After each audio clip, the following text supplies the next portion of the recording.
Liberty Tamil நேயர்களுக்கு வணக்கம். தமிழக பாஜக தலைவருக்கான போட்டியில் நான் போட்டியிடவில்லை என்று தமிழக பாஜக தலைவரான அண்ணாமலை அவர்கள் சொல்லியிருக்காங்க. இதை பத்தி மக்கள் என்ன நினைக்கிறாங்கன்றதை கேட்டு தெரிஞ்சுக்கலாம் வாங்க.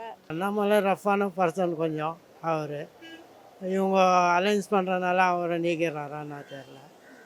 ஆனால் அவர் கொஞ்சம் ஒரு டைப்பான மனுஷன் மாதிரி தெரியுது. அவர் எல்லாருக்கிட்டேயும் ஒற்றுமையாக இல்லாமல் தனிப்பட்ட முறையில் நடக்கணும்னு பார்க்குறாரு. தமிழ்நாட்டில் அப்படி இல்லாமல் ஒற்றுமையாக இருந்தால் தான் ஒரு ஒரு கட்சியோட மற்றொரு கட்சி அலைன்ஸ் வச்சுக்க முடியும். அப்படியே தலைமையில் போய் பேசுகிறனால இவரை ஒதுக்குறனால அவங்க சேர்ற மாதிரியே இருக்கும்.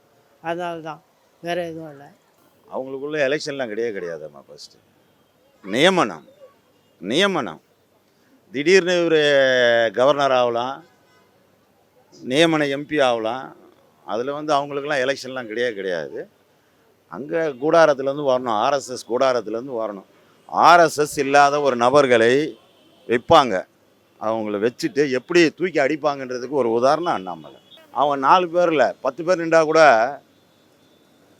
இதில் எல்லாமே ரிஜெக்ட் ஆகிடுவாங்க. 4 பேருமே ரிஜெக்ட் ஆகிடுவாங்க. அவங்களுக்குன்னு ஒரு தனி கேட்டகரி ஒரு ஆள் இருக்காப்புல. அவர் இந்த 4 பேர் இல்லாத இது ஒரு பிம்பம் இப்போ உருவாக்கிட்டு படக்குன்னு ஒரு கோபாலன் சொல்லுவாங்கள்ல, இந்த சந்தான காமெடி மாதிரி ஒரு கூச கோபாலை கொண்டு வந்து நடுவில் சொருவாங்க.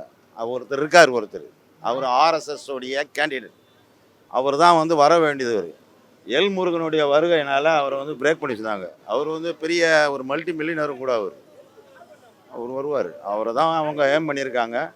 மேலும் பிஜேபிக்கு யார் இங்கே தமிழ்நாட்டில் தலைவராக போட்டாலும் தமிழ்நாட்டில் அவங்களுடைய இதை எந்த ஒன்றும் பண்ண முடியாது. இல்லைம்மா, பிஜேபிக்குன்னு ஒரு அஜெண்டா இருக்குமா. பிஜேபிக்குன்னு ஒரு அஜெண்டா இருக்குது. என்னன்னாக்கா, வயசானாலும் பிரதமரானாலும் சரி 75 வயசுக்கு அப்புறம் அடுத்த வருஷம் மோடியை வீட்டுக்கு போகிறார். இது நடக்க போகுது. அடுத்த வருஷம் அவரே வீட்டுக்கு போகிறார். அமித்ஷா வீட்டுக்கு போகிறார். 3 வருஷத்துக்கு ஒரு வாட்டி தமிழ்நாட்டிலாம் மாற்றுவாங்க. அது எப்படி செயல்பட்டாலும் செயல்படாமல் இருந்தாலும் சரி 3 வருஷத்துக்கு ஒரு வாட்டி பிஜேபியில் மாற்றுவாங்க.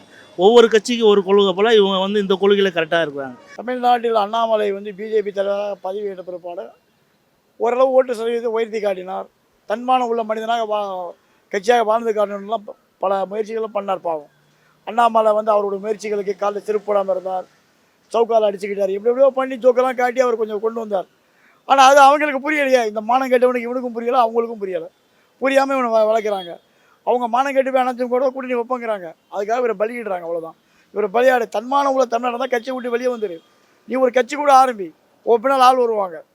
என்ன நீ எதுக்கு அடிமையாக முன்ன வாழ்கிறன்னு கேள்வி, மக்களுடைய கேள்வி. எல்லா அரசியல் கட்சியும் அப்படி தாம்மா. ஒரு 5 நிமிஷத்தில் எப்படி பேசுனா அடுத்த 5 நிமிஷத்தில் மாற்றி பேசுவாங்க. எந்த கட்சியும் யாரு கூடயும் இல்லாமல் இல்லை.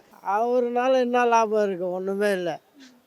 யார் வந்தாலும் எல்லா மக்களையும் ஒன்றா பார்த்துக்கினா நல்லது. தனிப்பட்ட இதில் ட்விஷ் பண்ணி விட்டுட்டு இவங்க இந்த ஜாதி வேறு அந்த தமிழ்நாடை பொறுத்த வரைக்கும் அது முடியாது.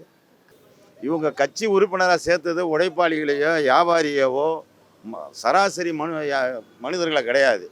இவங்க கட்சி உறுப்பினராக சேர்த்தது எல்லாமே அக்யூஸ்டுங்க. ஒருத்தர் பேரையும் இவங்க ஆளுங்க 3 பேர் மர்டர் ஆகிருக்காங்க. 3 பேருடைய மர்டர் பின்னாடி பார்த்தீங்கன்னா ஒருத்தர் பேரில் 28 கேஸு, 35 கேஸு, 42 கேஸ் இருக்குது அப்படின்றாங்க. அப்போது எல்முருகன் இவங்களை எல்லாத்தையும் உள்ளே கொண்டு எல்முருகன், அண்ணாமலை கிடையாது, எல்முருகன் கொண்டு வந்தார். பட்டுனி எல்முருகனை இங்கேருந்து எஸ்கேப் பண்ணிவிட்டு அண்ணாமலை கொண்டு சொருவுனாங்க. இப்போ இவரை தூக்கிட்டு வேற ஆளை சொருவாங்க. அண்ணா சொருவினாலும் கடைசியாக அவங்களுடைய இதில் நிற்க போகிறது ஒரு பிராமணாக தான் இருக்கும் லாஸ்ட்டு. அது இப்போல்லாம் கிடையாது. ஆட்சியெலாம் அமைஞ்சு முடிச்சு ஒரு சான்ஸ் வரும்போது தான் அவங்க அது வரையும் இந்த மாதிரி எடுபடிகளை அவங்க பாஷையில் சொன்னால் கீழ் சாதிக்காரங்களை கொண்டு உள்ளே சொருவாங்க. இல்லை, பின்பமா அது பின்பம். அதெல்லாம் எதுவும் கிடையாது. அதாவது பின்பம் காட்டுறது. ஒரு இடத்துக்கு போனால் ஃபஸ்ட்டு ஆள் சேர மாட்டாங்க, இப்போ ஆள் சேர்றாங்க, அவ்வளோதான். அது ஒரு பின்பம், வேறு எதுவும் கிடையாது. இப்போ விஜய் கூட தான் போகிறார் ஒரு இடத்துக்கு. 2000 பேர் 3000 பேர் ஒரு இடத்துல சேர்றாங்க. அதுக்காக அவர் பின்பத்தை ஏற்படுத்துகிறாங்க, அவ்வளோதான், வேறு எதுவும் கிடையாது. ஆனால் கொஞ்சம் அழகாக அதிகமாக பேசியிருக்காரு. இவர் கட்சி தலைவராக இருந்து ஆளுங்கட்சிக்காரங்களாம் அதிகமாக பேசியிருக்காரு. அதை நம்ம ஏற்றுக்கலாம். இவர் அதிகமாக பேசியிருக்காரு. ஒரு சில விஷயத்தை பொய்யை சொன்னாலும் உண்மையை சொன்னாலும், காலைல ஒரு வாட்டி ஒரு மாதிரியாக சொன்னாலும், சாயங்காலம் ஒரு வாட்டி ஒரு மாதிரியாக சொன்னாலும் அவர் பேசியிருக்கார், நிறையா பேசியிருக்காரு. அவர் ஆளுங்கட்சிக்காரங்கள நல்லா பேசியிருக்கார். அதை வேணால் நம்ம ஏற்றுக்கலாம். இதுமா அதிமுகவுடைய கண்டிஷன், இது கூட்டணியுடைய டீலிங்கே அதுதான். அண்ணாமலை எந்த பிரச்சனையும் இருக்கக்கூடாது, எதுவும் வைக்கக்கூடாது அப்படின்னு வந்து எடப்பாடி தவிர்த்து சென்ற எடப்பாடி அங்கே தவிர்த்து சொல்லிட்டாரு. அதை கேட்டு அமித்ஷா இங்கே வந்து சொல்லிட்டாரு, நீ வந்து கூப்பிட்டு விட்டு அப்பா நீ நிற்கக்கூடாது, நீயா விளைவீரு, இல்லை நீ சும்மா இரு, நான் வேறு மாற்ற உனக்கு வேறு பாய் தரேன். அண்ணாமலை வந்து ஒரு எரிநட்சத்திரமாக கீழே விழுந்துடக்கூடாது, ஜொலிக்கணும். ஏன்னா வீராவேசமாக உள்ளாள். என்ன கட்சியை விட்டு வெளியே வா, வெளியே வந்து ஏதோ ஒரு கட்சி ஆரம்பிச்சு நல்லபடியாயிரு.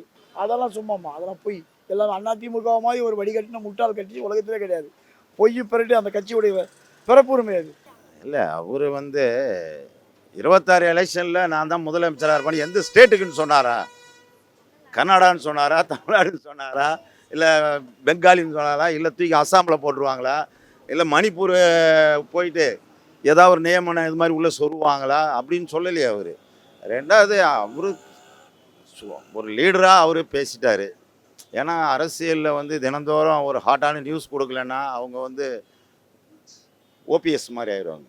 இபிஎஸ் இல்லை, ஓபிஎஸ் மாதிரி. இப்போ ஓபிஎஸ் எங்கன்னா போயிட்டு திடீர்னு பூஜை பண்ணிட்டு உட்காந்துருக்க மாதிரி நிலமை வந்துடும். ஏதாவது ஒரு சூடான இது நான் டெய்லி ட்ரெண்ட் பண்ணிக்கிட்டே இருக்கணும் அவங்களுக்கு. காரணம் என்ன? அதிமுகவோட அலைன்ஸ் தான். நான் இருக்கிற வரையும் அதிமுகவோட திமுகவுடைய திராவிட கட்சிகளோடைய அலைன்ஸ் கிடையாது அப்படின்னு சொன்ன ஒரு அண்ணாமலை ஒரு கால் இருக்கலாம். இவர் இருக்கும்போது அது சாத்தியப்படாது, அதனால் இவரை தவிர்த்துட்டு. ஆனால் இதை விட ஒரு பெரிய போஸ்ட் அவர் காத்திருக்குல்ல, நியமன எம்பி பதவின்னு ஒன்று பேசிக்கிட்டு இருக்காங்கல்ல. அவர் சொல்ல ஹிந்தி மேட்சாலன்னு சொல்லி அவர் வடநாட்டுக்கு விரட்டி விட்டுருவானுங்க. ஆனால் அவர் என்ன சொல்கிறாரு, நான் போகிறது உறுதி, 26 எலெக்ஷனுக்கு நான் இங்கே வந்து டென்ட் அடிச்சிருவேன்றாரு. ஏன்னா அவர் டென்ட் அடிக்க வச்சு ஏதாவது ஒரு ட்ரெண்டு பண்ண வச்சு எப்படியாவது இங்கே ஆட்சியை பிடிக்கணும்னு பார்க்குறாங்க. இந்த சிண்டேவை காலி பண்ண மாதிரி இங்கே இபிஎஸ்ஸை காலி பண்ணிட்டாங்க. ஆட்சியில் உட்கார வச்சு காலி பண்ணாங்க. இங்கே ஆட்சியிலேயே வராமல் அவனை உட்கார வைக்காமையே காலி பண்ணிட்டாங்க. அதிமுகவை கொஞ்சம் கொஞ்சமாக சுரண்டி அழிச்சு எடுத்துட்டானுங்க.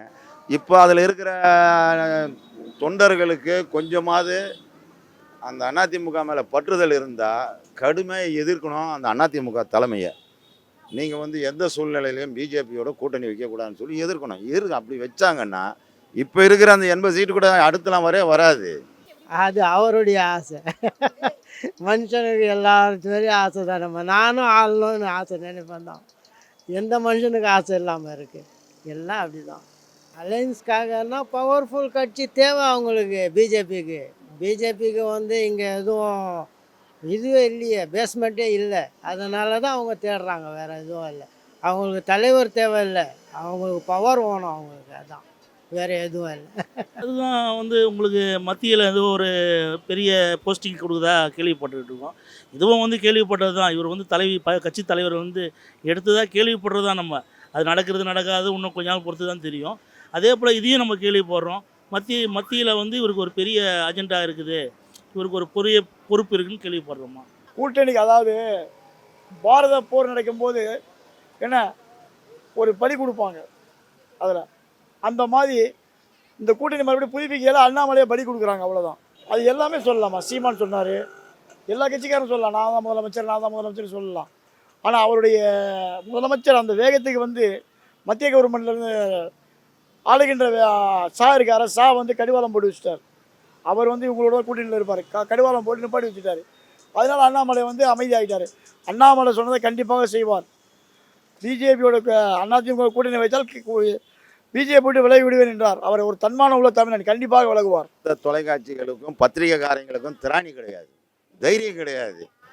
வரி விளம்பரம் அது இது போயிடும்னு சொல்லி பயம் இவங்களுக்கு. டெபிட்லேயே மிரட்டுறாங்க, நீ அடுத்து ஆங்கராக இருக்கணுமா வேணாமான்னு சொல்லிட்டு. அப்போது அவனை வந்து பழச்சிக்காமல் இருக்கிறதுக்கு அவனுங்க என்ன பொய் சொன்னாலும் மண்டே ஆடிக்கிட்டு அவன் கொடுக்குற நியூஸை போட்டு, அதுக்கு இவங்க இந்த தொழில் பார்க்குறது வேறு தொழில் பார்த்துட்டு போயிடலாம் இவனுங்க. ஏன்னா ஒரு பத்திரிக்கை வந்து இந்தியாவில் ஜனநாயக தூண்கள் 5வது தூண் பத்திரிக்கை.